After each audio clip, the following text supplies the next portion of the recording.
All right, so that'll do it for Around the NFL. Kenny, I think it's time. I think it's time for an interview. Oh, it is? Yeah, and so something that we started doing this year is our Browns backers interview series.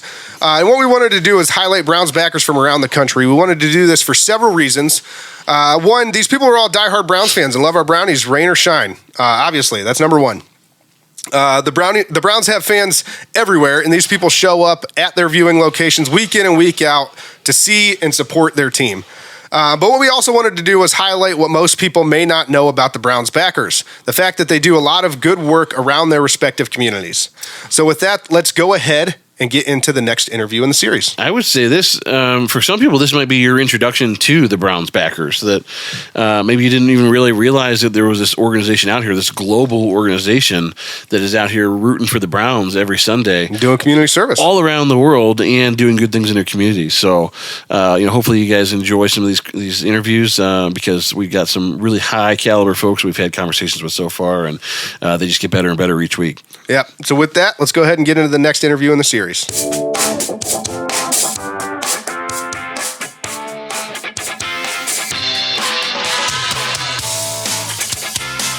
Powered by Riverside FM.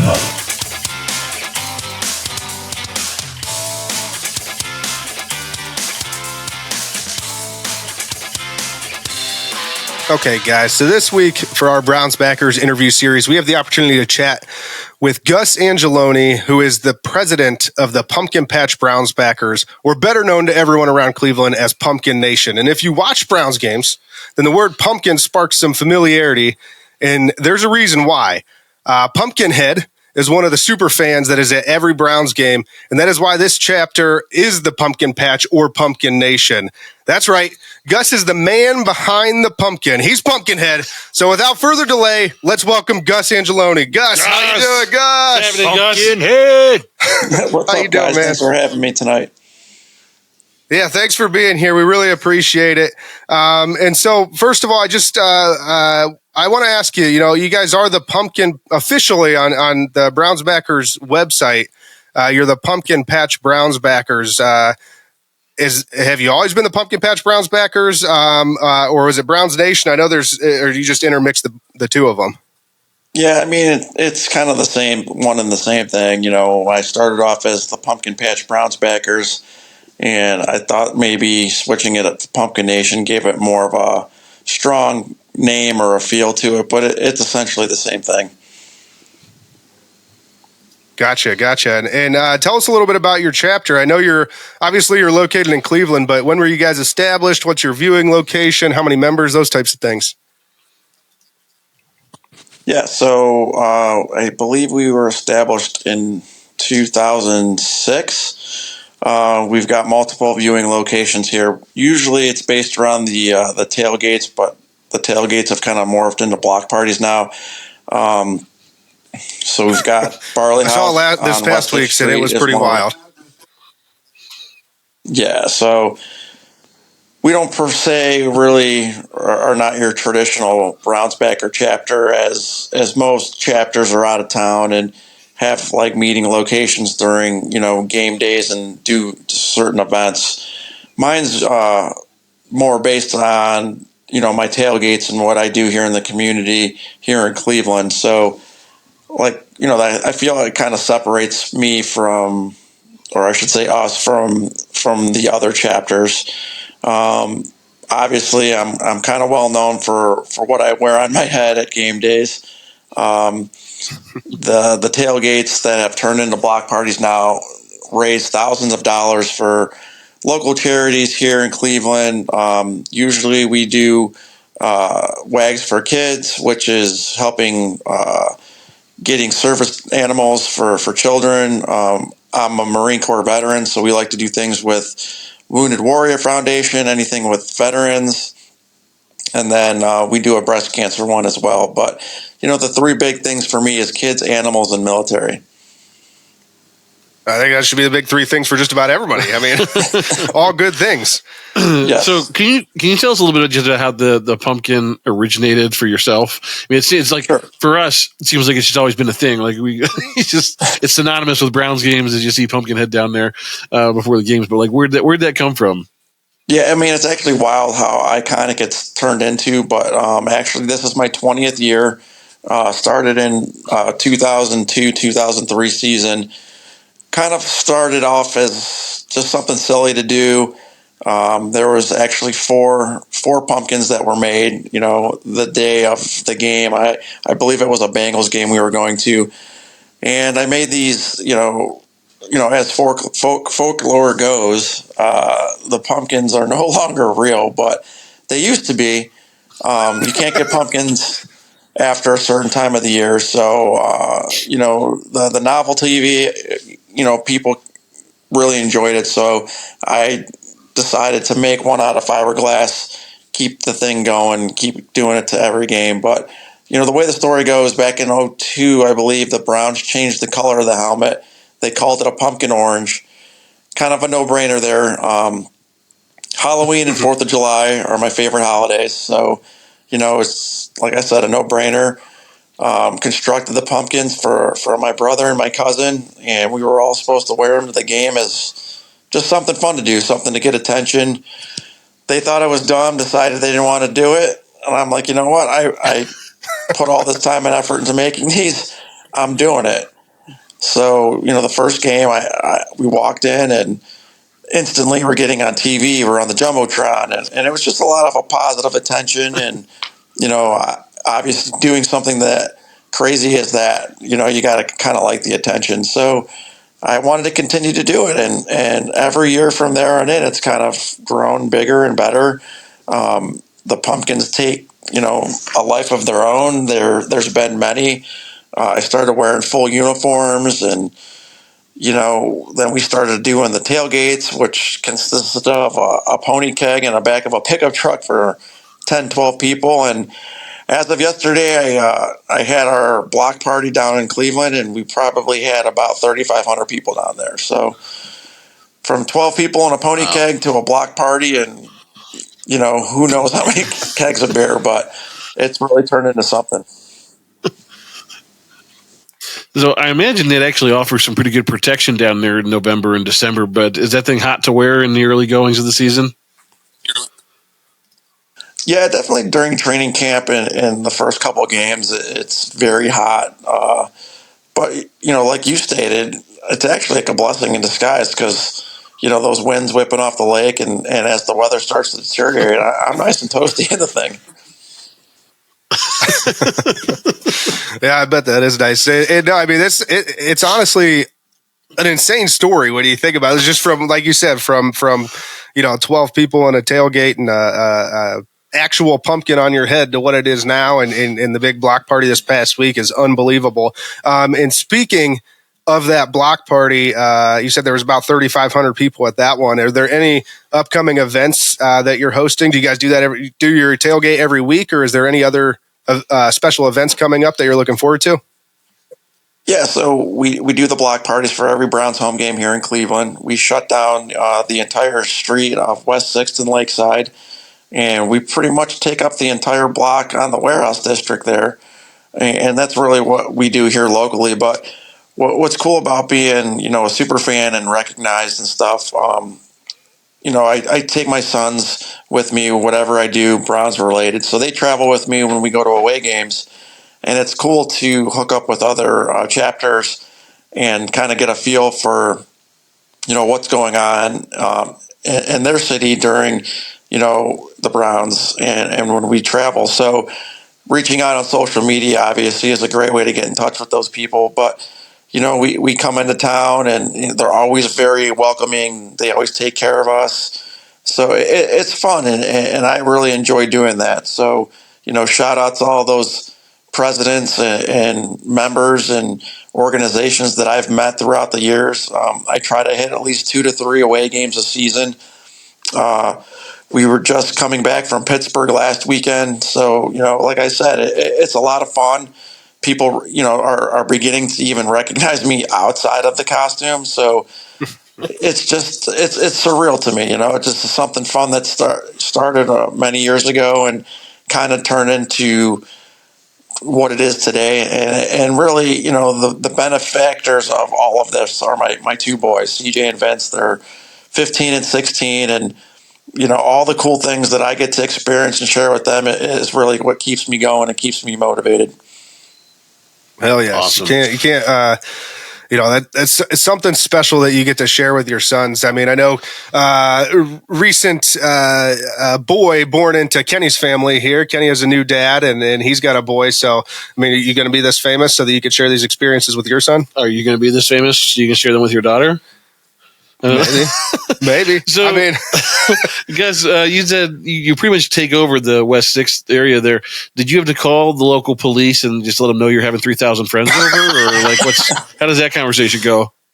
Yeah, I mean, as you guys know, social media, there's a lot of haters out there, and sometimes I get called a paid fan, but anyone that's been to my block parties here has no there's no complaints. It is a huge undertaking. I work in conjunctions with many sponsors, all the bars, beer vendors, food trucks. I mean, there's a lot that goes into it.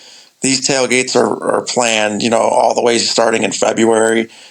Permits, hiring police, security.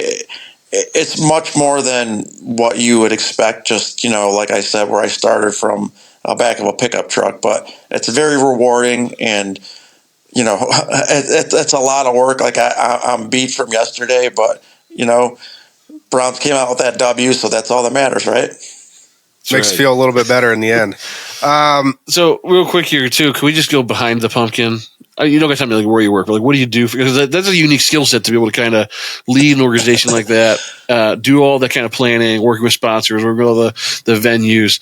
What is it that the Pumpkinhead does? Like, what's his Clark Kent job? Yeah, so I actually refer to myself as a joke as Clark Kent changing into Superman when I do the character. But Gus, Dad, he's an auto worker for General Motors.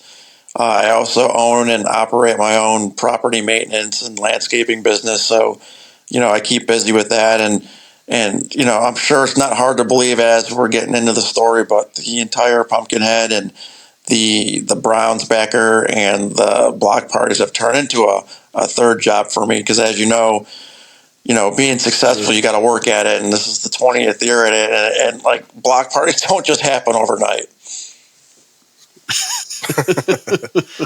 For sure.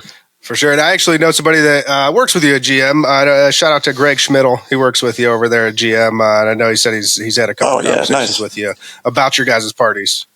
So, no, but I mean, all of this is fantastic. And like I said, it's crazy. The things that you're doing. So do you know, I mean, not that anybody's keeping score necessarily when it comes to philanthropy, but I mean, you got to be up there as far as like giving back and the things that you guys are doing as far as the Browns backers go. Right. I mean, I can't take all the credit for it. It's in conjunction with the bars and the sponsors, but everything, that we do, each tailgate raises, thousands of dollars. So, it's very well, publicized and stuff, but, that's not, it's very rewarding to do those things and to have fun and host these parties for all the Browns fans and then be able to give back on top of it. Like I said, it's just something special and very rewarding for us. Now, have you had run-ins with like evil super fans from other teams? Like, do they show up and want to do battle with the Pumpkinhead? Yeah, it's funny you asked that. I'm very welcoming to opposing teams and other fans. As my block parties have become, it's a neutral ground, but I like to welcome in people from other teams and other super fans. It's nice to get pictures with them, meet them, hear their stories, and like when I travel, I like to be welcomed. So I know how it is. I've been other places where it's not been so friendly. So I try to make, football is a big community, the NFL, the Browns. So, I want to encourage anybody that sees or hears this interview that, I welcome everybody and it's a lot of fun for us. And, just the camaraderie there with being an NFL fan, it's part of why we do what we do. Well said. For sure. And so let's, you mentioned football and the NFL and, the reason why we all do everything that we do here. So let's get into football, the football side of things a little bit here. How do you think the Browns did against the Titans this past week? And how do you think they've looked so far this season? Yeah, so I mean, obviously, everybody with eyes and ears knows the defense is absolutely killing it. I think even calling it a championship Super Bowl contending defense is not even putting it lightly. I know we're only 3 weeks into the season, but these guys seem to improve each week. I think they've given up 6 points total in 2 home games. Yep. The Steelers game, I don't really, I really feel like that was a shot to the gut there. Like I said, the boys and I were at that game, and we lost Chubb, and I'm not going to lie, we were devastated, and the wind was knocked out of us, and the boys were so upset. We left at halftime. We just couldn't be there. Steelers fan is not very welcoming, but I almost felt like the season was over when we lost Chubb. That's just how it felt, and yesterday was a breath of fresh air to get us back on the right track, get the energy back, get having Kareem Hunt come back and see the guys perform so well. And then obviously to see Deshaun start to get back to his old ways, airing out the ball, and the toughness Amari Cooper showing by, playing through injury. It just seems like yesterday was the perfect storm and just what the doctor ordered. Yeah, absolutely. And I know everybody on our show, both us, me and Kenny, and our board op over here, Bone Man, everybody was devastated. We didn't know what to do. I usually live tweet during the games, and I shut it down. I just could not. I was devastated. Shut it down. We were speechless. It was a terrible experience. I mean, we got in there and they showed I'll call it an incident because I don't care what anybody says. They couldn't stop Chubb. They went low, and we all know what happens when you go low. But they showed it once on that jumbotron, and it was like the entire breath was taken out of us. It was a horrible experience. Yeah, I can only imagine seeing that in front of all those fans, and I'm sure there was a collective gasp in the stadium, even with it being all Steelers fans. I'm sure everybody was kind of taken aback. And you got young boys there with you too. I mean, it's one thing because you got to not only kind of compose yourself to be dad, but you're also very sad. So yeah, and now we're in the social media age, and they didn't show it, and people are texting us and stuff, and I mean, within 2 minutes, I've got replays, I've got still shots of it, and it was devastating. And I'm just speaking for how us as fans feel. Can you imagine how Chubb feels? So thoughts and prayers out to him. Absolutely. Well said. Well said. And so let's look to this week real quick. What are your thoughts on the week 4 matchup against the Ravens? And in particular, I want to ask you, we kind of saw the running game was fairly ineffective this last one against the Titans. Even though we got an easy win, do you think they're going to be able to turn that around, or you think that this is officially the start of a pass-heavy offense the rest of the way? Yeah, I think they're going to get an equally sufficient running and passing attack. I think that's just how you have to play the Ravens. Historically, I think we play Lamar Jackson very tough. We play him, I know the Ravens usually play us good here at Cleveland Brown Stadium, but, historically we play them very tough. So I'm expecting a win. I'm expecting a defense showcase from both teams on Sunday. Like I said, I do expect a win. I expect a low-scoring 24-22 type game. I don't see a blowout by any means, but I just think our defense is not to be played with. I think their confidence is under them. I think the Jim Schwartz approach, where he wants the guys to celebrate, he wants them to attack, he puts the right position players in the right places. These guys are thriving, and I think even though the Titans was a lesser opponent, I think they really want to show the NFL what we can do, and I expect them to come out guns a blazing on Sunday. Hell yes. And I hope you are right, because it would be phenomenal to see just them, kind of take it to the Ravens, especially in Cleveland. Speaking of the Ravens, just given that you are the Pumpkinhead and the Browns super fan, do you have a higher level of disdain for the Steelers or the Ravens overall? Ooh, good question.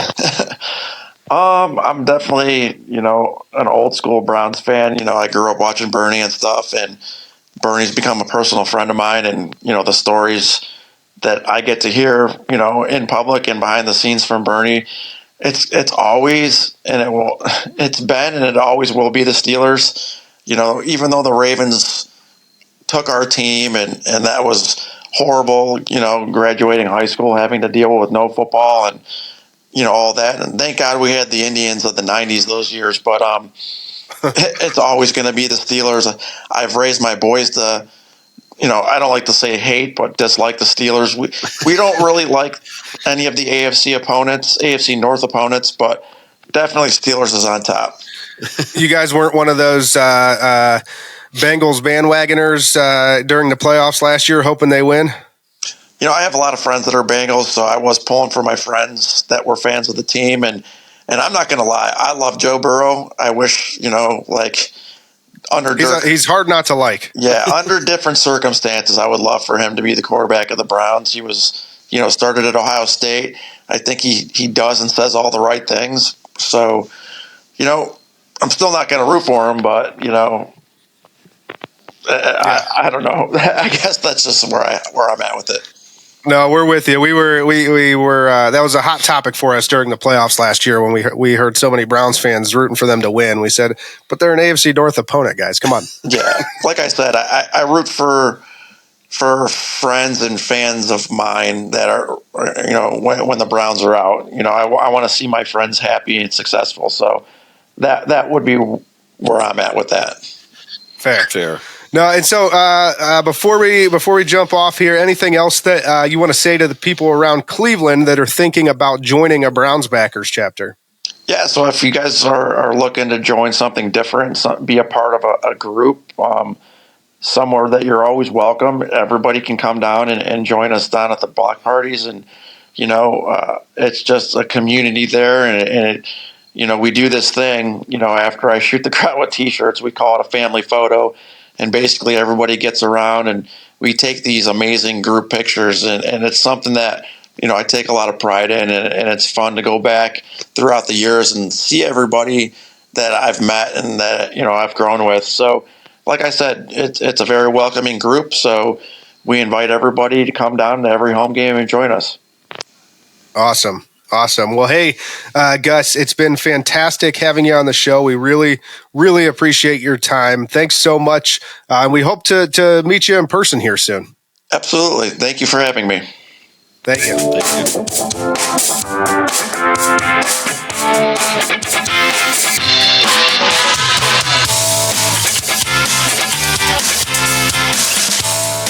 I'm Pumpkinhead from Pumpkin Nation, and you're listening to Burning River Sportscast. Go Browns.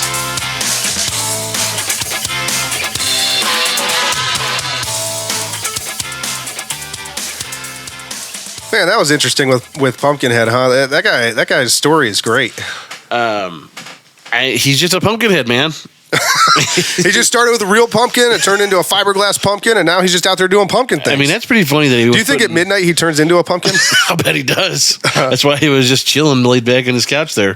He was getting ready for his pumpkin ride. The amount of work that he puts in to put these events on and to have things done the way that he does them, the way that their group does them. I know that he has a few people with the Browns backers group that he runs that probably help out, so I don't want to short them, but the work that they do around Cleveland and the amount of money that they raise with those tailgates is just unbelievable. It's incredible what they do because, and we've talked to some of these other Browns backers in other parts of the country where it's harder for them to raise money because they're Browns fans. But like here, man, they can do so much good in these communities, and they raise thousands of dollars at each of these tailgates. I'm sure they do different events and things for cleaning up the city and different food drives and things all year long. So just tremendous organization. But Pumpkinhead, I mean, he does it right, man. He's there to party. He's there to hang out with other Browns fans. Seems like it's a very inclusive group that wants to bring in anybody and everybody. I mean, they're having these all those bars parties. work with him. They're doing the Pumpkinhead T-shirt cannon every week. They got Bernie throwing out autographed footballs. It's crazy. Yeah, I mean, they basically take over a whole street in Cleveland. Yeah. So again, shout out to Pumpkinhead and Pumpkin Nation. Thanks for joining us today. It was awesome. And that